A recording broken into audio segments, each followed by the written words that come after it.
পলিটিক্সে আমার আজকের আয়োজনে আপনার কাছ থেকে ধন্যবাদ। বেশ কয়েকটি বিষয় শুনবো সেনাবাহিনীকে নিয়ে। বিশেষ করে আপনার সাথে আজকের আলোচনা হবে সেনাবাহিনী কেন্দ্রিক। সেনাবাহিনীকে নিয়ে এখন নানান গুজব গুঞ্জন নানান কথাবার্তা চলছে। একদম শুরু করি যে সেনাপ্রধান চীনে গেলেন, সরকারি সফরে চীনে গেছেন বলে আমরা জানছি। কিন্তু ওই যে বললাম যে নানান গুঞ্জন গুজব যেহেতু চলছে এখন, এটি কি একদম ছোট্ট করে যদি একটু এই প্রথমে এটি দিয়ে শুরু করি, এটি কি সরকারি সফর, শুধুই সরকারি, মানে তার কাজের পরিধিটা ওখানে কি, নাকি আসলে কোনো রাজনীতিক কোনো কূটনীতিক বিষয় এখানেও আছে? ধন্যবাদ। আসলে আপনি যদিও সরাসরি আমাকে প্রশ্নে নিয়ে গেছেন, কিন্তু আমি অনেকটা এক ধরনের দায়বদ্ধতা নিয়ে আমার সমস্ত কমিউনিটির পক্ষ, যদিও সেনাবাহিনীতে কোনো গ্রুপের নাই, এক গ্রুপ এক দলের হয়ে কথা বলা যায় না, because it's not an political entity. But অতি সম্প্রতি যে কথাটা বললেন, সেনাবাহিনীকে নানা গুজব গুঞ্জন, ইভেন কি তুচ্ছ তাচ্ছিল্যের ভাষাও ব্যবহার করা হয়েছে, অপমানজনক শব্দ ব্যবহার করা হয়েছে। হুম। তো আমি আমার এই আপনার সাথে আলোচনার গভীরে পৌঁছার বা আলোচনা আমরা বিস্তারিত আলোচনায় যাওয়ার আগে আমি আজকে স্মরণ করছি, যেমন এই চট্টগ্রামে তখন 8 বেঙ্গল, আপনার ব্রাহ্মণবাড়িয়াতে 4 বেঙ্গল, তারপরে আপনার জয়দেবপুরে 2nd বেঙ্গল, যশোরে 1st বেঙ্গল, তারা দে অল ওয়ার রিভোল্টেড। এবং সবাই জানতো তাদের যদি সেই রিভোল্ট করাটা যদি ব্যর্থ হয়ে যেত, তাহলে তাদের অনিবার্যভাবে সেনা আইন যেটা আছে সেটাতে কোর্ট মার্শালেবল অফেন্স ছিল এটা, এবং তারা প্রত্যেকের এই ফাঁসির আদেশ। দেশের জন্য, দেশের মুক্তির জন্য তারা সেদিন অকুতোভয় সব জেনে শুনেই নিজের জীবনকে বাজি রেখেছে। এখন একইভাবে আরো পরবর্তীতে অনেক জিনিস আসবে, যেমন গ্রুপ ক্যাপ্টেন সাইফুল আজম তিনটা দেশের সবচেয়ে বড় বড় পদকগুলো নিয়ে আসছেন, এবং এক ব্যক্তি বাঙালির গৌরবের ইতিহাসকে অনেক উপরে নিয়ে গেছেন। 4টি এ পর্যন্ত কারোবার দ্বারা সম্ভব হয় না, কোনো ফাইটার পাইলটের পক্ষে সম্ভব হয় না। উনি 4টি ইসরায়েলি ফাইটার প্লেনকে উনি ভূপাতিত করেছিলেন। এখন যদি সেরকম একটা বাহিনীকে বা সামরিক বাহিনীকে যদি তুচ্ছ-তাচ্ছিল্য করা হয়, সেটার জন্য যাদের মনোবেদনা আছে আমি তাদের প্রত্যেকের কাছে সনির্বন্ধ অনুরোধ করব, যেটা আমাদের দুর্ভাগ্য জাতি হিসেবে, জি। যে আমি এই একটা সামরিক। তুচ্ছ-তাচ্ছিল্য নিয়ে বিশেষ করে একটু কথা বলতে চাই এবং বেশ কিছু জি, সুনির্দিষ্ট প্রশ্নও করতে চাই আপনার কাছে। এবং তার এর আগে ঠিক আমি সেনা প্রধানের আপনি যে প্রশ্নটা করেছিলেন ওটা কিন্তু রয়ে যাচ্ছে, আমি ওটাই এখন বলে দিচ্ছি, তারপর আমরা হ্যাঁ, ওটাতে হ্যাঁ, যাচ্ছি। হ্যাঁ। আপনি সেনা প্রধান, এটা হচ্ছে যে কোনো সেনাবাহিনী প্রধান। যেমন আপনি দেখবেন পাকিস্তানের সেনা প্রধান যখন ইরান ইরাক যুদ্ধের একবার প্রাবল্য যখন চলছে, তখনও কিন্তু হোয়াইট হাউসে গিয়ে সেখানে প্রেসিডেন্ট ট্রাম্পের সাথে একজন সেনা প্রধান হিসেবে, রাষ্ট্রপ্রধানও না, সরকার প্রধানও না, উনি ওখানে দুপুরে লাঞ্চ করেছেন, সেরেছেন, আলোচনা করেছেন, অনেক কথাবার্তা হচ্ছে। আবার একইভাবে এটা এক একটা দেশের সেনাপ্রধান অন্য দেশে পারস্পরিক এটা সম্পর্ক উন্নয়নের জন্য সেটা দুটা থাকে, একটা হচ্ছে একটা মেসেজ ক্যারি করে নেন, আরেকটা হচ্ছে সেনাবাহিনীর যদি কোনো প্রয়োজন সেখানে থাকে, ধরেন কোনো আর্মামেন্ট যদি প্রয়োজন হয় বা দ্বিপাক্ষিক যেটি স্ট্র্যাটেজিক লেভেলে যেসব আলোচনা হয়, এটা সেনা প্রধানরাই সচরাচর, নিচের লেভেলে কেউ জানে না, কারণ ওখানে অনেক কিছু সিদ্ধান্তের প্রশ্ন আসে। তারপর সেগুলি বিশেষ করে সামরিক বাহিনী বা বাহিনীর বিষয়, হুম, সেখানে যদি স্ট্র্যাটেজিক লেভেলের যেসব সিদ্ধান্ত হয় সেই সিদ্ধান্তগুলি পারস্পরিক আলোচনার জন্য এক পক্ষ, আপনি যেমন সেনাপ্রধান রাশিয়াতেও হুম, গিয়েছিলেন, হুম। মধ্যখানে কুয়েত বা আরো অন্যান্য দেশেও গিয়েছেন, সফর করেছেন। তো এখানে চীন সফরটাও, চীনের সাথে আমাদের একটা সুদীর্ঘ সময় থেকে সামরিক আদান প্রদান আছে। আমাদের যে আর্মামেন্ট গুলো আছে তার মধ্যে maximum lion portions are from China. এবং বর্তমান ভূ রাজনীতির প্রেক্ষাপটে চীনের সাথে আমাদের যে পারস্পরিক যে সম্পর্ক সেটা উন্নত, যে একটা পর্যায় থেকে আরো উন্নততর পর্যায়ে নিতে হলে সেখানে সেনা প্রধানের মতো উচ্চ পর্যায়ের সফর, এটা খুবই স্বাভাবিক। এটা নিয়ে কেউ যদি গুজব ছড়ান, হুম। এটা যদি মানে রাষ্ট্রকে আপনি বলছেন দ্বন্দ্ব যেটি সৃষ্টি। আসলে একটা নিয়মিত তার কর্মকাণ্ড, এর মধ্যে আসলে বিশেষ কোনো উদ্দেশ্য বা কিছু নাই। অ্যাবসলিউটলি, স্পষ্ট। এবারে আসি, আপনি যে মানে প্রসঙ্গটি দিয়ে মাঝখানে বলতে শুরু করছিলেন যে তুচ্ছ তাচ্ছিল্য করছে, আসলেই তো আমরা দেখছি যে এমনটাও এখন মানে কেউ বলছেন, বিশেষ করে আমি এনসিপি নেতাদের কথা বলছি, ডিজিএফআই এর হেডকোয়ার্টার গুড়িয়ে দেওয়া হবে, সেনাবাহিনীর মাথায় ঘিলু নাই, এই কথাটা খুব আলোচিত হচ্ছে। বিভিন্ন গণমাধ্যমে এটি আলোচনা হয়েছে যে সেনাবাহিনীর মাথায় ঘিলু নাই। এছাড়াও আরো তো অনেক কথাবার্তা সামাজিক যোগাযোগ মাধ্যম থেকে শুরু করে বিভিন্ন জায়গায় সেনাবাহিনীকে কথা নিয়ে কথাবার্তা হচ্ছে, এমনকি রাস্তায়ও সেনাপ্রধানকে নিয়ে বায়তুল মোকাররমের সামনে বিক্ষোভ বা সেখানে মিছিল হয়েছে, আন্দোলন হয়েছে, সেই বিষয়গুলো আমরা দেখেছি। কিন্তু এই যে কথাবার্তাগুলো হচ্ছে যে সেনাবাহিনীর মাথায় ঘিলু নাই, সেনাপ্রধান অফিসিয়াল অ্যাড্রেসে তিনি বলছেন যে ওরা বয়স কম, ওদের বয়স হলে ওরা নিজেরাই বুঝতে পারবে এবং লজ্জিত হবে। সেনাবাহিনীকে একটু গান্ধীবাদী একটা জায়গায় গিয়ে আছে, মানে সেই নীতিতে চলছে যে এক গালে চড় মারলে অপেক্ষা করবে আর এক গালে চড় মারার জন্য, এরকম একটা অবস্থা, গান্ধীবাদী অবস্থায় কি আছে সেনাবাহিনী? এটা আসলে যিশুর যেটা ক্রিশ্চিয়ানিটির মধ্যে, যিশু এক গালে চড় দিলে আরেকটা গাল পেতে দিতে বলেছেন। গান্ধীও অনেকটু বলেছেন এক চোখের প্রতিশোধ নিতে আরেক চোখ নিয়ে ফেললে তাহলে এক সময় দেখা যাবে পৃথিবীটা অন্ধেই ভরাট হয়ে গেছে, পৃথিবীতে অন্ধ ছাড়া কারো স্থান থাকবে না।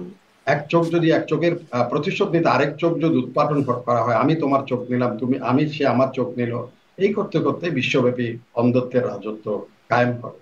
আমার মনে হয় এখন আমরা সেরকম চোখ না নিয়েও আমরা এমন একটা অবস্থানে এখন পৌঁছে গেছি, এটা অন্ধত্বের রাজত্ব চলছে। কেন আমি বলছি কথাটা? কারণ হচ্ছে বিশ্বব্যাপী আপনি সেনাবাহিনীকে সবসময় একটা সম্মানের আসনে রাখেন, এটা সারা বিশ্বব্যাপী স্বীকৃত। এটা তার কারণ হচ্ছে যুগে যুগে যেটা হয়ে আসছে। যদিও আমার কাছে, আমি ব্যক্তি জীবনে আমি মনে করি যে পৃথিবীতে কোনো প্রাণী অন্যকে হত্যা করার জন্য তারা প্রশিক্ষণ গ্রহণ করে না, একমাত্র মানুষই প্রশিক্ষণ গ্রহণ করে অন্য মানুষকে মারা। সেটা একটা বিচিত্র ব্যাপার, এটা অন্য জিনিস, সেটা হয়ে আসছে, আমরা তার বাইরে নাই যেটা। তবে এই যে কথাগুলি বলা হচ্ছে, আমি একদম চ্যালেঞ্জ দিয়ে বলতে পারি, যারা এই কথাগুলি বলছেন তারা সম্মিলিতভাবে একেবারে, যদি সবাইকে একসাথে আমি একটা চ্যালেঞ্জ দিলাম, মেজর রফিকুল ইসলাম বীরুত্তমের টেল অফ মিলিয়ন্স এরকম একটা বই লেখার জন্য, বা একবারে বাংলায়ও যদি আমি বলি, এই যে মেজর হাফিজ গৌরবের ৭১, রক্তাক্ত ৭৫, যে বই, সেরকম যদি একটা বই যদি পয়দা করতে পারেন, লিখতে পারেন ২ কলম, তো আমি একদম প্রস্তুত আপনার এই অনুষ্ঠানের মাধ্যমে, কারণ লক্ষ শ্রোতা আপনার এই অনুষ্ঠানটা দেখছেন, আমি তাদের মাধ্যমে বলছি, যারা এসব কথা বলেন তারা যদি মনে করেন যে তাহলে এই সেনাবাহিনীতে আমরা একটা যেটা করে স্টাডি করেছিলাম, সেটা আমি যখন মিলিটারি একাডেমিতে ছিলাম, আমি সেটা আজকে এখানে আপনাকে বলি। সেটা হচ্ছে যখন বিশ্বব্যাপী আমাদের শান্তিরক্ষী বাহিনীরা আছে, এবং সেখানে আমাদের একটা পর্যবেক্ষণ ছিল যে পৃথিবীর যে কোনো সামরিক বাহিনীর কর্মকর্তা অফিসার থেকে আমাদের অফিসাররা সেখানে সব দিক থেকে আমরা we prove that we are better than any other countries. একদম আমি পাকিস্তান, ভারত থেকে শুরু করে ইভেন আমেরিকান, কানাডিয়ান অফিসাররাও ছিল আমাদের সাথে, বা ৯১ দেশের অফিসার ছিল আমি যেখানে কাজ করছি সেখানে। তো আমরা যেটা আমাদের স্টাডি রিপোর্টে যেটা বেরিয়ে আসলো, পাকিস্তান ভারত থেকে কেন আমরা উই আর হেড, এখানে হচ্ছে কি এটা আমাদের অর্থনৈতিক সামাজিক একটা প্রেক্ষাপট আমাদেরকে ধাবিত করেছে, আমাদের যারা তরুণ, যারা মেধাবী ছাত্র তাদেরকে। কারণ আমাদের দেশে কর্মসংস্থানের একদিকে যেমন খুব কষ্টকর একটা বিষয়, আরেকদিকে আমাদের মা বাবারা চান সমাজে একটা প্রতিপত্তি দ্রুততর পর্যায়ে নিয়ে প্রতিষ্ঠা করা, তার ছেলেকে সে উদ্বুদ্ধ করে, ছেলেটাও দেখে। কারণ আমাদের দেশে বারবার সামরিক বাহিনী ক্ষমতায় আসছে এবং সেখানে দুর্দণ্ড যেটা প্রতাপ বলে সামরিক কর্মকর্তাদের, সেটা তারা পর্যবেক্ষণ করেছে। সেটা করার ফলে আমাদের একদম টপ 20-তে অন্তত 15%, টপ 20-র মধ্যে 15 জনেই হয়তো সামরিক বাহিনীতে, নৌবাহিনীতে, বিমান বাহিনীতে চলে আসছে, তারা যোগদান করে। এবং সেটারই ফলশ্রুতি হলো এই মেধাবী, আমি নিজেই ব্যক্তিগতভাবে ফিল করতাম যে এই মেধাবী ছেলেগুলো সেনাবাহিনীতে হচ্ছে একটা আমাদের গণ্ডিবদ্ধ জীবন। সেখানে আপনি যেটা আমরা বলি ক্রিয়েটিভিটি থেকেও বেশি সেখানে কমান্ড বায়াসড আমাদের এখানে চলে, সেনাবাহিনীতে চলে আমাদের বলতাম। তো সুতরাং ক্রিয়েটিভিটি যারা এই টপ 10-এর বা টপ 20-র এই যে তরুণ শ্রেণী যখন সেনাবাহিনীতে চলে আসে, সেখানে তার খুব একটা বেশি ক্রিয়েটিভিটির স্কোপটা থাকে না। সে একজন ডাক্তার হলে, একটা সায়েন্টিস্ট হলে, এরকম যদি কেউ কিছু যায়, গবেষণা যদি যায় ফিজিক্স নিয়ে, কেমিস্ট্রি নিয়ে, তাহলে দেখা যেত জাতি অনেক বেশি উপকৃত হওয়ার সম্ভাবনা ছিল। সেই ক্ষেত্রে সেসব বিবেচনায় না এনে এখন হঠাৎ করে আমি কি হনুরো টাইপের কেউ যদি এখন এসে এসব কথাবার্তা বলে, এটার মধ্যে দুটা জিনিস আছে। একটা হচ্ছে তার তাহলে কি মধ্যে একটু, একটা আমি হয়তো যদিও এটা ইস্যু না, আহ তারপরেও এটা একটু একটা জিজ্ঞাসা করি মেজর ইমদাদুল ইসলাম, যে আহ, মানে ক্রিয়েটিভিটি হয়তো অন্য জায়গায়, তাহলে ক্রিয়েটিভিটি কি সেনাবাহিনীতে গিয়ে কিছুটা ক্ষুণ্ণ হয়, নষ্ট হয়? আপনি ডেফিনেটলি, আপনি এখানে কেন আমি বলি, এখানে আপনি রিসার্চ করার থেকেও আপনার সেট এখানে কি ডেপ্লয় হবে, কি ট্রেনিং হবে, আপনি মোটরটা কিভাবে, এটা সবগুলো ওখানে প্রেসি আছে। হুম। আপনি কিভাবে আপনার আর্টিলারি গানটা কিভাবে লে করবে, আপনি এমজিটা কিভাবে, এগুলি সব আগে থেকে পরীক্ষিত। ওই পরীক্ষাটাই তার এখানে, সে নতুন করে কিন্তু কোনো মেশিন গান হুম। তৈরি করার তার স্কোপ নাই, তার এখানে কোনো নতুন করে একটা লং একটা কামান তৈরি করার বা একটা, আমাদের এমন হয় না যে আমরা অ্যারোনটিক্স এখন আমরা কোনো বিমান তৈরি করছি বা আমরা কোনো পর্যন্ত ইভেন কি আমরা ড্রোন তৈরি করার পর্যায়েও আমাদের এখানে। সুতরাং এগুলি হচ্ছে সৃষ্টিশীল, যারা যদি স্কোপ পায়, সেই স্কোপটা আমাদের নাই। যেমন পার্শ্ববর্তী দেশ ভারতে ওরা চলে যায়, মাল্টিন্যাশনাল কর্পোরেশন গুলো ডিমান্ড দিয়ে রাখে ভালো টপ ছেলেগুলোকে, আগের থেকেই তারা এলিওর করে, তাদের শুরুতেই 2 লক্ষ 1.5 লক্ষ 2 লক্ষ টাকা রুপি বেতন দিয়ে তারা নিয়ে যায়। সুতরাং ওখানে সেকেন্ড ক্যাটাগরির আর্মি অফিসারে আর্মিতে যোগদান করেন। পাকিস্তানে যদিও তাহলে কি তারাও তাহলে কি তারা আবার তাহলে কি অনেকজন। মেজর ইমদাদুল ইসলাম, মানে নাসিরউদ্দিন পাটোয়ারি এনসিপি নেতা ঘিলু নাই বলতে যা বোঝাচ্ছেন, ক্রিয়েটিভিটি আর ঘিলুকে একটা সমার্থক ভাবে ব্যবহৃত হচ্ছে বা হওয়া সম্ভব? না, এখানে এখানে গিলুর প্রশ্নটা যখন আসে, ওনাকে আমি একেবারে সবিনয় একটা প্রশ্ন করি, তাহলে গিলুহীন জেনারেল জিয়ার নেতৃত্বে শাহ আজিজের এমন গিলু ছিল, বা সবুর খানের গিলু ছিল, মির্জা হাফিজের এত গিলু ছিল, শাহ মুয়াজ্জেমের এত গিলু ছিল, এখন যারা দেশের নেতৃত্বে যারা ছিল, রাজনীতিবিদ যারা ছিলেন, তারা তো, তাহলে ওনার মন্ত্রিসভায় এসে ওনার কর্তৃত্বের অধীনে ইভেন কাজী জাফরের মতো লোক, ওনারা সবাই, এবং সরি ব্যারিস্টার মওদুদের মতো লোক, যার অনেকগুলি বই আছে এখন বিশ্ববিদ্যালয়ের পাঠ্যের মতো, তাহলে ওনারা কি জেনারেল জিয়াকে দেখেছিলেন যে ওনার গিলু নাই, তারপর আমরা সবাই ঘিলুওয়ালারা এখানে ওনার নেতৃত্বে ক্যাবিনেটে বসে হরিতরি কম্প কেমন করে কে ইশারা করে, জেনারেল এরশাদ এতদিন ধরে দেশ চালালেন এবং অনেক ক্ষেত্রে অনেক কিছু তার ইনোভেটিভ পাওয়ার ছিল, সেখানেও অনেকগুলো যারা রাজনীতিবিদরা কাজ করেছেন, তারা কি সবাই দেখেছেন হুম। যে গিলুহীন মানুষের অধীনে আমি এই ক্যাবিনেটে আছি? আজকে তো সেই প্রশ্ন আসবে। এবং যখন এই প্রশ্ন, যাদের এত ঘিলু, তারা তো কই, যে উদ্দেশ্যে তাদের উদ্দেশ্য তারা নিয়েছিলেন, যে কথাবার্তা বলেছিলেন, সেখান থেকে আমার মনে হয় 1000 মাইল দূরে এখন তারা অবস্থান করছেন। এখন কোথায়, সেদিন যেমন আমি প্রথম আলোতে অত্যন্ত আমাদের একেবারে সবচেয়ে ফ্রন্ট লাইনের পত্রিকা, সেখানে বলা হলো অনুশোচনা আওয়ামী লীগের নেতাদের বা কর্মীদের মধ্যে অনুশোচনা নাই কেন। এখন সেটার উত্তর হচ্ছে, যারা অনুশোচনার দিকে ধাবিত করতে পারতেন, যারা উদ্দেশ্য নিয়ে করেছিলেন, তারা সেখানে কি করলেন, যেখানে যে দোষী বা যে ক্রিমিনাল, যার ধরেন তার বিরুদ্ধে অভিযোগ আছে, তার বিরুদ্ধে কিছু নাই, কিন্তু সেখানে তার এইটুক ঘিলু নাই যে আমি কি করছি, আমি আওয়ামী লীগের অনুভূতিতে আঘাত করছি, কর্মীদেরকে কি 35 নম্বর আঘাত করছি, মানুষ এখানে ওরা হচ্ছে রিয়াক্ট করতেছে, আমি আমার সংবিধান নিয়ে আঘাত করছি, আমার মুক্তিযুদ্ধের চেতনাকে নিয়ে আঘাত করছি, আমি 62 সালে শিক্ষা আন্দোলনকে, 66 শ্রমিক আন্দোলনকে, 69 গণ আন্দোলনকে, সবগুলিতে আমি একটা একটা আঘাত করে যাচ্ছি। তার মানে সে আঘাতের বলে পুরা জাতিটা আবার ঐক্যবদ্ধ হয়ে তারা ওই যে যাদের বিচার করার কথা, যারা দোষী সাব্যস্ত হওয়ার কথা, তারা কিন্তু আড়ালে চলে যাচ্ছে। তো এই ঘিলু নিয়ে যারা করেন, এই ঘিলু গিলু করেন, এখন কি পরিমাণ তারা যে কি ঘিলু নিয়ে চলছেন, এটা তারা নিজেরাই বিচার করলে পারেন। এখন এই যে সামনে নির্বাচন আসছে, ধরেন এখন নির্বাচনে প্রতিহত করার জন্য বিভিন্ন ধরনের ছলচাতুরি করা হচ্ছে, বিভিন্ন বিবৃতি দেওয়া হচ্ছে, বক্তব্য দেওয়া হচ্ছে, এটা করতে হবে ওটা করতে হবে।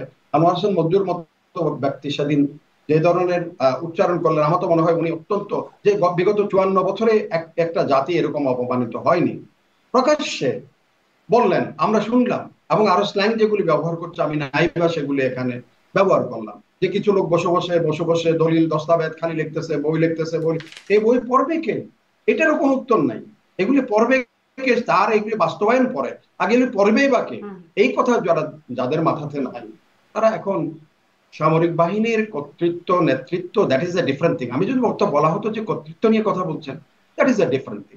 আমি বাট একটু ওইটা যখন নিয়ে কথা বিনুর বলি, কথা আমি একটু ওইটা বলেন, নিয়ে কথা বলি যে যে আমরা আসলে, আপনিও বলছিলেন যে আমরা যখনই আসলে সেনাবাহিনীকে নিয়ে কথা বলি তখনই আমরা বীর শব্দটা ব্যবহার করি, বীর সেনাবাহিনী, তাদের একটা শক্তি, তাদের সাহস, তাদের একটা মানে এই বিষয়গুলোকে আমরা খুব জোরালো ভাবে সেনাবাহিনীর সাথে যোগ করি। কিন্তু এখন যখন ওই যে বলছিলাম যে আসলে সেনাবাহিনীকে একটা গান্ধীবাদী অবস্থানে গেছে কিনা, আপনি একটু ব্যাখ্যা করছিলেন, এই কারণেই কি মানে এই যে ধৈর্য, একটা গান্ধীবাদী মনোভাব, বা ওরা বড় হোক, নিজেরাই লজ্জিত হবে, নিজেরাই বুঝতে পারবে, এরকম একটা যে টোন, এই কারণেই কি আসলে সেনাবাহিনীকে নিয়ে এত কিছু করা সম্ভব হচ্ছে, এরকম বলা সম্ভব হচ্ছে, স্ল্যাং ব্যবহার করা সম্ভব হচ্ছে, রাস্তায় বিক্ষোভ করা সম্ভব হচ্ছে, ওয়াকার না হাসনাত এরকম স্লোগান দেওয়া সম্ভব হচ্ছে, বা একেবারে অশ্লীল কথাবার্তা বলা সম্ভব হচ্ছে, এই কারণেই কি এত কিছু হচ্ছে, বা এই কারণেই কি তাদেরকে মানা হচ্ছে না? সেনাবাহিনী ম্যাজিস্ট্রেসি পাওয়ার নিয়ে আছে রাস্তায়, কিন্তু মব হচ্ছে, 32 নম্বরে হামলা হচ্ছে, 32 নাম্বার ভাঙা হচ্ছে, এখনো হচ্ছে, মানে অনেক কিছু হয়ে যাচ্ছে, অথচ সেনাবাহিনী আছে, তাদের কাছে পাওয়ার আছে, মানে নিয়ন্ত্রণ করতে পারছে না, এইসব আমি কারণে এখানে এগুলো যদি আমাদের সেনাপ্রধান যদি প্রতীকী অর্থে বলে থাকেন, বড় হওয়া অনেক ধরনের আছে।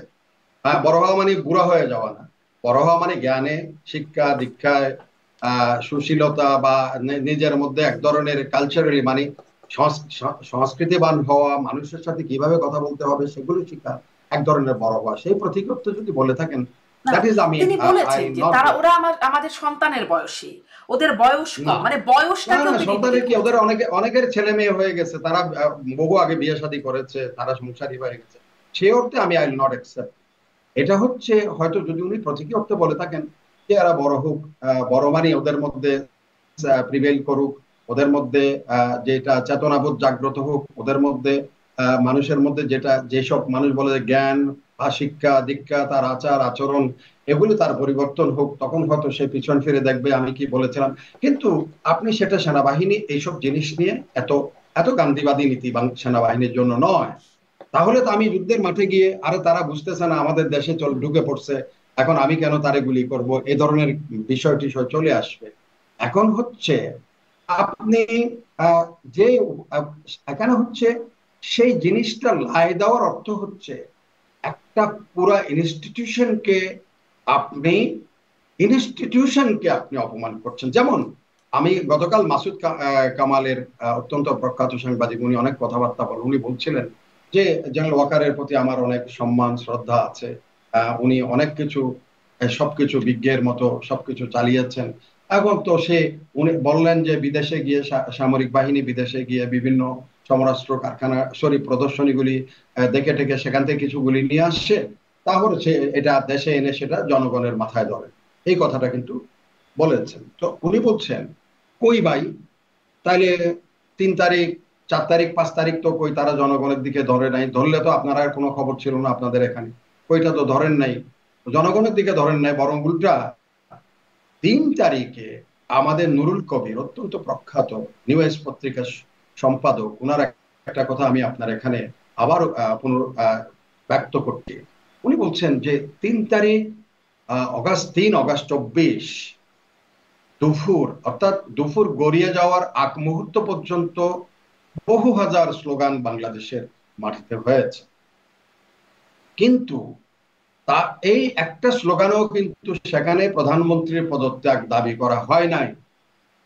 যে মুহূর্তে 3 তারিখে যখন ওই দরবার থেকে যখন সেনাপ্রধান বললেন যে আমি সেনাবাহিনী এবং পুলিশকে গুলি না করার জন্য নির্দেশ দিয়েছি, তারপর মুহূর্ত থেকে স্লোগান পাল্টে গেল বাংলাদেশে। তো সেটা হচ্ছে নুরুল কবিরের অ্যাসেসমেন্ট, সেদিন সেনাবাহিনী পুরো আবহটাকে সেনাপ্রধান ওলট পালট করে দিয়েছেন সে একটা বক্তব্যের মাধ্যমে। তাহলে যারা এখন বলছেন যে ওনাকে উদ্দেশ্য করে এমন স্লোগান, যেটা আপনি একটু আগে বললেন হাসনাত না ওয়াকার, এই কথারও কোনো প্রতি উত্তর দেওয়া হয় নাই। আজকে আমি আপনার অনুষ্ঠানে আসার আগে একটু করে দেখছিলাম যে সেনা আইনে এই ধরনের ডিফেমেটরি, তুচ্ছ তাচ্ছিল্য অবজ্ঞা, যাচ্ছে তাই বলার জন্য কোনো কি প্রতিবেদন বা কোনো ধরনের শাস্তির ব্যবস্থা আছে কি না, স্পষ্ট করে আছে 1952 army অ্যাক্টে। If any person is liable to be passing the defamatory বা অপমানসূলক তাচ্ছল্যসূলক কোনো মন্তব্য করে থাকলে, he is liable to be tried according to the Army Act. Even is to be faced the court martial. এক। 2 নম্বর হচ্ছে 1882 আপনার যেটা ক্রিমিনাল কোড আছে সেখানে equally is to be tried, he is liable. কিন্তু আমি আশ্চর্য হয়ে যাচ্ছি এত আইনও থাকার পরে আমাদের একটা সামরিক বাহিনীর একটা জ্যাক ব্রাঞ্চ বলে একটা আইন শাখা আছে, যারা এগুলি দেখেন, যারা এগুলি বিচার বিশ্লেষণ করে একটা ব্যবস্থা নিতে পারে, তারা নিশ্চয় কিছুই করে নাই। আমি আশ্চর্য হয়ে যাচ্ছি। ঠিক আছে, আমরা ওইভাবেই রিয়াক্ট করলাম না যে ওই গান্ধীর মতো এক চোখ নিয়ে ফেললে আরেক চোখ নিতে নিতে সারা পৃথিবী অন্ধ হয়ে যাবে, সেটা না হোক, কিন্তু আইনের মুখোমুখি করা তো অবশ্যই দরকার। আইন কি বলে এটাতে? আইন তো অবশ্যই অবশ্যই আপনাকে সেটার জন্য একটা প্রতিবিধান দিবে। মানে আইনের বিধান আছে, আপনি মনে করছেন আইনের বিধানের প্রয়োগ করা দরকার। আর সেনাপ্রধানের একটা বক্তব্য, তিনি বলছেন যে যে সামাজিক যোগাযোগ মাধ্যমে নানান রকম বিভ্রান্তি করা, মিথ্যা প্রচারণা করা হচ্ছে, অশ্লীল বক্তব্য দেওয়া হচ্ছে সেনাবাহিনীকে নিয়ে, সেনাপ্রধান সহ সেনা কর্মকর্তাদেরকে নিয়ে। তিনি বলছেন যে যথাসময়ে ব্যবস্থা নেওয়া হবে, ধৈর্য ধরা হচ্ছে, এবং তিনি বলছেন তাদের সব অপরাধ লিপিবদ্ধ করা হচ্ছে এবং সঠিক সময়ে আইনি ব্যবস্থা নেওয়া হবে। কখন আসলে মনে হয় সেনাপ্রধান, আসলে আমি জানি না সেনাপ্রধান কি মিন করছেন, আপনিও হয়তো এখন মানে এখান থেকে বোঝা যায় না তিনি কি মিন করছেন, কিন্তু কি ধারণা করেন সেনাবাহিনী প্রধান হিসেবে তিনি কি বলতে পারেন? যথাসময় মানে আসলে কোন সময়, এখন কেন যথাসময় না? সেই কথাটাই আমি তুললাম। যেখানে আইন আছে, প্রচলিত আইন আছে, নতুন আইন করা, সেখানে উনি যে সম্প্রতি এসব বক্তব্য, এসব প্রচার অপপ্রচার, এসব তুচ্ছ তাচ্ছিল্য, এসবের পরে উনি একটা দরবারে আবার অ্যাড্রেস করেছেন। এর ভিতরে আপনি যে কথাটা বলছেন সেখানে সেই কথাটাও আসছে।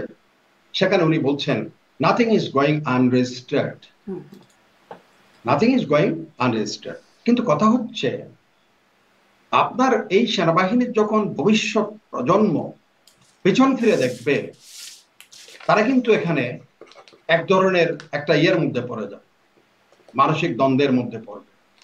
যেই সেনাবাহিনী নিয়ে এত দুঃসাহস, এত কিছু, যেখানে কোনো প্রয়োজন নাই। সেনাবাহিনীর এখানে হয়তো অপরাধ কি, যেমন আজকে আমি একটা আলোচনায় শুনছিলাম, সেটা হচ্ছে সেনাপ্রধান ইজ ভেরি স্ট্রিক্ট। উনি বারবার একটা কথা বলছেন যে, যেমন আগে বলছেন ডিসেম্বরের মধ্যে এই নির্বাচন হতেই হবে, আবার সেটাকে ফেব্রুয়ারি পর্যন্ত। তাহলে সেনাপ্রধানকে লক্ষ্য করে এই জিনিসটা করা হচ্ছে যে আক্রোশটা তার বিরুদ্ধে কিসের? সেটা হচ্ছে he remain strict on to the principle or on to the aim to have the election by December or January ভিতরে নির্বাচন করতেই হবে। এখন আমরা যারা এখানে কোটারি স্বার্থ নিয়ে, যারা বিনা কোনো কিছু ছাড়াই এখন হই হই করে দেশের এই ব্যবহার করতেছে, ওই করতেছে, এর ওখানে বদলাও, ওরে ধরো, ওরে বাঁধো, ওরে মারো, ওরে কাটো, এসব করার যে ক্ষমতা, সেটার থেকে রহিত হওয়ার ভয়ে তারা they want to most likely to prolong or not to see the election is going to take place. কারণ তখন তো উন্মোচিত হবে কে কার কত দৌড়। মানুষ যখন জাজ করবে, সাধারণ মানুষ যখন তার ভোটের অধিকার নিয়ে ভোটের বাক্স দিবে, তখন বাক্স যে কার কোনটা হবে সেই ভয় তো একটা হতে পারে। আরেকটা হচ্ছে আমার যেটা সন্দেহ, একটা দেশের যখন একদিকে ডেমোক্রেটিক নর্মস যা আছে এগুলিকে ধ্বংস করা, একটা জাতিকে বিব্রতকর অবস্থায় ফেলে দিয়ে একটা জাতিকে ইনক্লুসিভনেসের বাইরে নিয়ে তাকে বিভক্ত করা, টুকরা টুকরা করা, সেই ক্ষেত্রে তার আরেকটা অবস্থান থাকে, আশ্রয়স্থল থাকে, সেটা হচ্ছে তার সামরিক বাহিনী। এখন হয়তো বিদেশি কোনো গোয়েন্দা সংস্থা, আমার এক ধরনের সন্দেহ, কারণ একসময় আমি অনেকদিন লম্বা সময় আমার জীবন ছিল, আমি প্রতিগোয়েন্দা সংস্থায় কাজ করেছি। আমার মনে হয় যে বিদেশি কোনো গোয়েন্দা সংস্থা বাংলাদেশ সেনাবাহিনীকে, সামরিক বাহিনীকে দুর্বল করার একটা অপকৌশল হিসেবে এইসব লোকজনের মুখে এইসব কথা দিয়ে হয়তো একটা উচ্ছৃঙ্খলতা, একটা বিশৃঙ্খল অবস্থা, একটা জাতিকে আরো বিপদের মুখে ঠেলে দেওয়া, একটা জাতি যখন আবার তার নির্বাচন বা এটা সেটার মাধ্যমে নির্বাচিত একটা আবহ সৃষ্টি করার, বা সেগুলি সবগুলোর মধ্যে একটা উচ্ছৃঙ্খলতা সৃষ্টির, বিদেশি কোন দেশের গোয়েন্দা সংস্থা হতে পারে, মানে কাদের স্বার্থ থাকতে পারে এমন? এটা জিওপলিটিক্সে আমি আপাতত মনে করব যে আপনি আমার শত্রু, কিন্তু আসলে আমার শত্রু কিন্তু আমার ভিতরে লুকিয়ে আছে। এই জন্য এটা যতক্ষণ পর্যন্ত এটা প্রপারলি যতক্ষণ ইনভেস্টিগেট না হবে, ততক্ষণ আপনার কাউকে উদ্দেশ্য করে, কাউ সন্দেহ করে মন্তব্য রাখাটা একেবারেই আমার মনে হয় এটাতে, আমি এই কথাটা এই জন্য বলছি, যারা দায়িত্ববান আছেন তারা খতিয়ে দেখবেন এইসব লোকের পেছনে কাদের ইন্ধন আছে, কে উস্কানি দিচ্ছে, কে তাকে বলছে তুমি এসব বলতে থাকো, আমি তোমাকে প্রোটেকশন। এই জন্য কে দেওয়ার জন্য, কে ব্যক্তিটা এমন ক্ষমতাশালী যে একটা প্রতিষ্ঠানের বিরুদ্ধে, যেই প্রতিষ্ঠানের হাতে সমূহ শক্তি আছে এখনো পর্যন্ত, এখনো তার হাতেই সমূহ শক্তি এইসব প্রতিষ্ঠানের হাতে, এই সমূহ শক্তি এখনো পর্যন্ত জেনারেল ওয়াকারের হাতে। তারপরে যদি সেখানে কেউ যদি দুঃসাহস দেখায়, তার মানে কেউ পিছন থেকে তাকে ইন্ধন দিচ্ছে। সেই ইন্ধন কারা দিচ্ছে সেটা বের করার সময় এখন আছে। মানে কিন্তু যথা সময়টা কোন সময় সেটা কি আপনি বুঝতে পারছেন? সেনাপ্রধান না, যদি বলছেন যথা সময় ব্যবস্থা আমি লিপিবদ্ধ করা হচ্ছে। জি, যে আনরেজিস্টার্ড এই কথাও আমি ওখানে দেখেছি, মাইনরিটি আমি পড়েছি সেটা, সেখানে বলা হয়েছে নাথিং ইজ গোয়িং আনরেজিস্টার্ড। এখন কথা হচ্ছে আমি লিপিবদ্ধ করে রাখলাম, আমি কোনো অ্যাকশন নিলাম না, এই দেখি না কি হয়, দেখি না কি হয়, that should not be the policy, that should not the policy. তাহলে আরো বেশি মানুষ তখন বলবে অমুক বলছে তুমি তো তারে কিছু করো না, আমিও বললাম। আরেক সময় তো ডিজিএফআই হেডকোয়ার্টার ভেঙে ফেলবার একজন হুমকি দিয়েছে, কিছু হয়নি, করে নাই। আরেকজন সেনাবাহিনী পুরা ক্যান্টনমেন্ট ঘেরাও করার জন্য একেবারে প্রকাশ্য জনসভায় বলছে ঘেরাও করে লক্ষ মানুষ নিয়েই করব। এটা তো সেনাবাহিনী তো প্রতিপক্ষ নয়। আপনি দেখেন ইভেন পাকিস্তান, আপনি কি মনে করেন এখনই যথাসময়? আপনি কি মনে করেন মানে এই ধরনের এটার জন্য প্রতিক্রিয়া দেওয়া বা আইনি প্রতিকার নেওয়ার এখনই যথাযথ সময়? মানে সেনাপ্রধান যে বলছে যথাসময় ব্যবস্থা নেওয়া হবে। there is no doubt। আপনি যাচ্ছে তাই বলে যাবেন যদি এটার কোনো আইনি ইভেন আর বাকি বাদ দেন, আগে তো ধরেন তাকে কাস্টডিতে আনো, তাকে ইন্টারোগেট করো, ওই করো সেই করো, বাদ দিলাম আমরা, সেটা বাদে দেন, কিন্তু আইন তো আছে। আমি মনে করেছিলাম যে এটার মধ্যে কোনো আইনি প্রতিবিধান সম্ভবত নাই, যার জন্য আইনের আশ্রয় কেউ নিচ্ছেন। আজকে দেখলাম 1952 মিলিটারি অ্যাক্ট স্পষ্ট করা আছে, সেখানে প্রয়োজনে কোর্ট মার্শাল করার জন্য সাজেশন দেওয়া আছে। আপনি 1982 যে ক্রিমিনাল প্রসিডিওর, সেখানে স্পষ্ট করে বলা আছে একটা দেশের সামরিক বাহিনীর বিরুদ্ধে আপনি একজন ব্যক্তির বিরুদ্ধে 100 বার বলতে পারেন, ওটার জন্য ব্যক্তি কিন্তু তার প্রতিকার চাইবে। কিন্তু আপনি যখন পুরো প্রতিষ্ঠান ধরে, এর থেকে চরম আর কোনো কিছু বিবৃতি বক্তব্য তো হতে পারে না, এবং সেটার জন্য নো রিপেন্ডেন্ট নাথিং, কোন ধরনের দুঃখ প্রকাশ করা, সেটাও এই পর্যন্ত কোথাও, যেখানে যেসব গণমাধ্যমে বলা হয়েছে সেখানেও তো কোনো কিছু নেই। তার মানে হচ্ছে the individual who is pronouncing all this thing is not repentant even.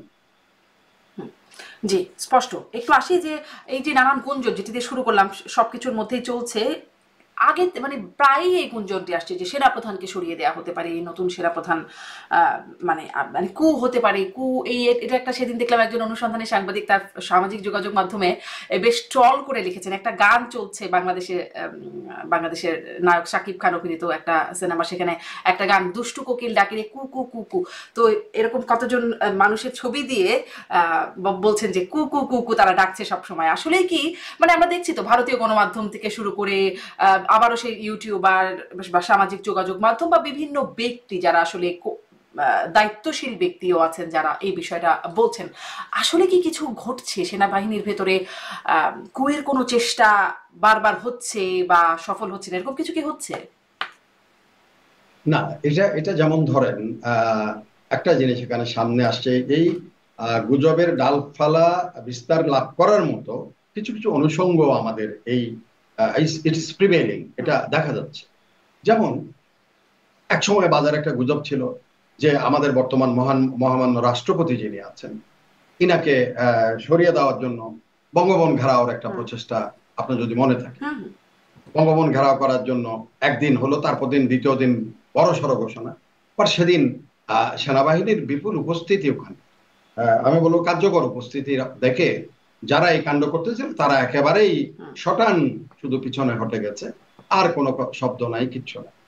এখন আপনি যেই প্রশ্নটা বললেন যে সেনা প্রধানকে এই ধরনের কথাবার্তা বলা হচ্ছে, এই যে কয়েকদিন আগে হঠাৎ করে আবার মহামান্য রাষ্ট্রপতির ছবি ছড়ানোর, সরিয়ে ফেলার বিভিন্ন দূতাবাস থেকে এক ধরনের একটা করা হয়েছে, আপনার সেখানে গুজব আওয়াজ ছড়ানো হয়েছে, যেহেতু রাষ্ট্রপতি ছাড়া সেনা প্রধানকে সরানোর কারো কোনো সাংবিধানিক এখতিয়ার নাই।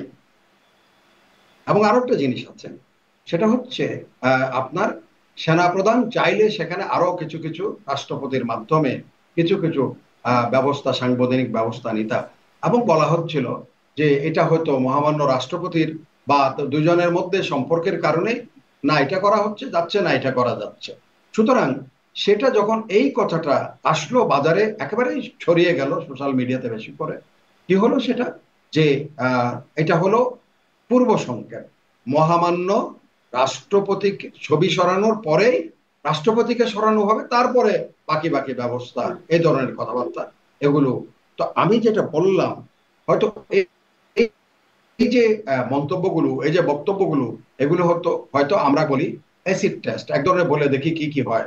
এখন কিছু হয় কিনা দেখি, না হলে তাহলে আরো কিছু বলবো, আরো কিছু করব, এই ধরনের। তবে একটা ভালো ইয়ে হলো যে আমাদের অনেক উপদেষ্টা তখন বললেন আমরা এগুলি কিছুই জানি না, উপদেষ্টা পরিষদে কখনো এরকম আলোচনা হয় নাই, কোনো লিখিত কোনো সরকারি কোনো আদেশ জারি হয় নাই, টেলিফোনে কে বা কারা বলছে, পররাষ্ট্র উপদেষ্টা বলছে আমিও জানি না।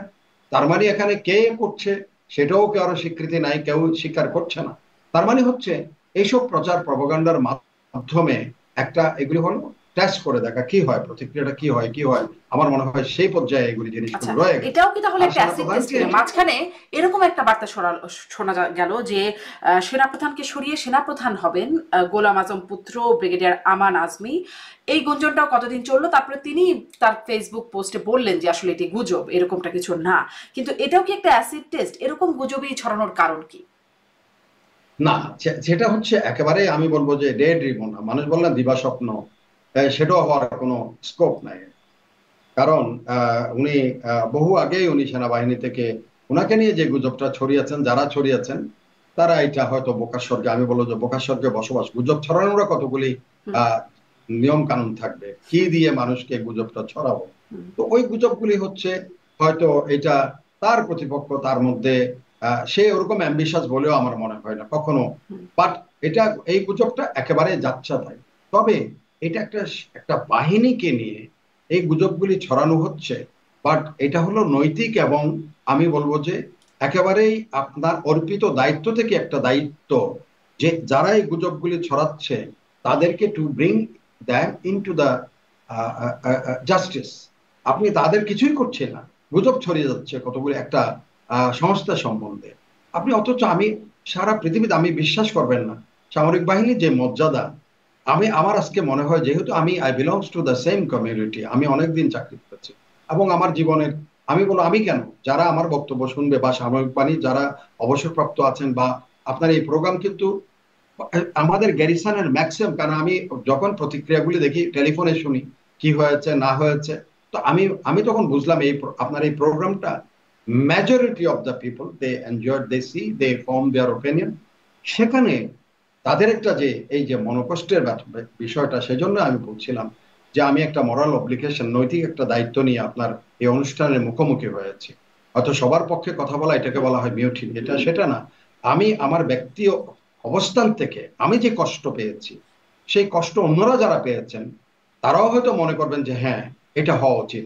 কারণ আপনি একটা ব্যক্তি কেন, আপনি ঠিক আছে জেনারেল ওয়াকারকে আপনি টার্গেট করেন, কিন্তু পুরা প্রতিষ্ঠানকে, পুরা সামরিক অফিসারদের, আমি তো বললাম এই যে ফার্স্ট হওয়া সারা তৎকালীন পূর্ব পাকিস্তানে স্ট্যান্ড করেছে সারা পাকিস্তান ব্যাপী, he came to the military, he join to the military. তার মানে কি সে আসছে এখানে। এই যে আপনি যার ধরেন কয়েকদিন আগে আপনি হয়তো দেখে থাকবেন এই আমাদের সেনাবাহিনীর একজন অফিসার জেনারেল ফজলে এলাহি আকবর অবসরপ্রাপ্ত, উনি একটা বক্তব্য দিয়েছেন কি হয়েছে না হয়েছে।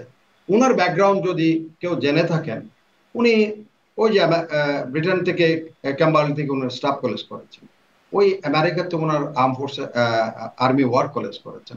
এরকম বহু ভুরি ভুরি আছে যারা স্বপ্ন কল্পনা করতে পারবেন যে এইসব জায়গায় যে কি পরিমাণ পড়ালেখা, কি করতে হয় কি না করতে হয়। এখন আমি বলে দিলাম পুরা কমিউনিটিকে আমি বলে দিলাম যেটা স্পষ্ট, মানে এটি আমার বাহিনীর সদস্য বক্তব্য হিসেবে সেখানে আপনার আমি জন্য পুরো কষ্টদায়ক। জি।